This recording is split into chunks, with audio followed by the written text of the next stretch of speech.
राहुल गांधी ने संसद के भीतर ऐसा धोया कि मैदान छोड़कर भागने लगे बीजेपी सांसद। एक ऐसा नाम ले लिया कि घबराए भाजपाइयों के छूटने लगे पसीने। राहुल ने संसद में मणिपुर की ऐसी दर्दनाक कहानी सुनाई, रोने लगे सांसद। तोड़ दिया बीजेपी का भ्रम, पीएम मोदी को मौन व्रत तोड़ने पर कर दिया मजबूर। परेशान बीजेपी ने कैमरे पर कर दी ऐसी हरकत, पकड़ी गई चोरी। राहुल गांधी ने तोड़वा दिया मोदी का मौन व्रत, विपक्षी सांसद भी बजाने लगे ताली। मणिपुर पर खोल दी सरकार की पोल, संसद में मुंह छिपाने लगे मोदी और अमित शाह। राहुल बोले, मैं मरने के लिए तैयार हूं, जेल भी चला जाऊंगा लेकिन मणिपुर को बर्बाद नहीं होने दूंगा। सदन के भीतर कैमरे ने आज कुछ ऐसा देख लिया जिसने साबित कर दिया कि राहुल गांधी 2024 में प्रधानमंत्री बनेंगे। सारे विपक्षी सांसद राहुल गांधी की तरफ उम्मीद भरी निगाह से देख रहे थे। लगभग 4 महीने से मोदी ने मणिपुर पर मौन व्रत धारण कर लिया था, लेकिन आज राहुल गांधी ने ऐसा मजबूर कर दिया कि अब मोदी को बोलना ही पड़ेगा। सदन के भीतर राहुल का नया अवतार देखकर मोदी भी नजर छिपाने की कोशिश कर रहे थे। संसद के भीतर राहुल ने एक ऐसी कहानी सुनाई कि मोदी के मंत्रियों को मैदान छोड़कर भागना पड़ा।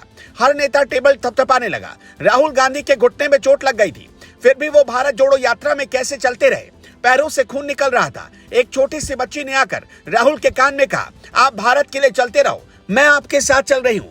राहुल गांधी जब बोलने के लिए आज सदन में खड़े हुए तो पीएम मोदी कुछ देर के लिए संसद छोड़कर चले गए, जबकि मोदी को पता था कि राहुल गांधी के बोलने का वक्त आ चुका है। इससे भी बड़ी बात, राहुल गांधी ने मणिपुर पर जब बोलना शुरू किया तो मोदी के मंत्री बौखला गए। जब राहुल को बार बार रोकने की कोशिश की गई तो राहुल ने मोदी के एक मंत्री के लिए एक गिलास पानी मंगवाई और फिर कहा, पीकर आराम से बैठिए। अमूमन जब कोई सांसद बोलता है तो प्रधानमंत्री उसकी तरफ देखते हैं, लेकिन मोदी तो मैदान छोड़कर ही चले गए थे। करीब 4 महीने बीत गए। मणिपुर में 200 से ज्यादा लोगों का पता नहीं चल पा रहा, वो अब इस दुनिया में नहीं है। अभी तक किसी बीजेपी नेता ने हिम्मत नहीं दिखाई कि मणिपुर के लोगों के पास जाकर उनके आंसू पोंछ सके, लेकिन उसका कोई फायदा नहीं हुआ। अमित शाह ने किसी भी पीड़ित से मुलाकात नहीं की, लेकिन जब राहुल गांधी गए तो उन्होंने पीड़ितों के आंसू पोंछे। और अब जब राहुल गांधी संसद में लौट आए तो वो मणिपुर के लोगों की आवाज बन रहे हैं। दरअसल राहुल गांधी ने अविश्वास प्रस्ताव पर चर्चा के दौरान राहत कैंपों की दर्दनाक कहानी सुनाई। कैसे एक महिला अपने मरे हुए बेटे के साथ 2 दिन तक सोती रही और आखिर में सिर्फ बेटे की तस्वीर लेकर उसे अपना घर बार छोड़कर किसी गुप्त ठिकाने पर शरण लेना पड़ा। राहुल गांधी ने कहा कि बीजेपी ने मणिपुर में हिंदुस्तान को मार डाला।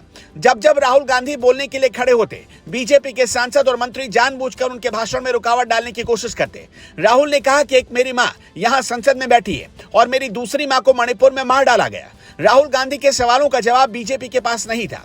इसी बीच राहुल गांधी ने जैसे ही अडानी का नाम लिया, 10 सेंटीमीटर तक बीजेपी के सांसद उछल गए। राहुल ने जैसे ही भाषण खत्म किया, 2 मिनट तक राहुल राहुल का नारा लगता रहा। भाषण इतना जबरदस्त था कि बीजेपी सांसदों को छोड़कर सारे सांसद राहुल के लिए ही टेबल थपथपाने लगे। राहुल का यह भाषण ऐतिहासिक था। एक पल के लिए लगा कि ये पुराने वाले राहुल गांधी तो बिल्कुल नहीं है। आक्रामक तेवर, क्योंकि सवाल मणिपुर को बचाने का था। कुछ देर तक पूरे संसद में सिर्फ राहुल राहुल का नारा ही सुनाई दे रहा था। वैसे आपको क्या लगता है, राहुल गांधी 2024 में मोदी को हरा पाएंगे या नहीं? कमेंट बॉक्स में अपना जवाब हमें जरूर बताइएगा।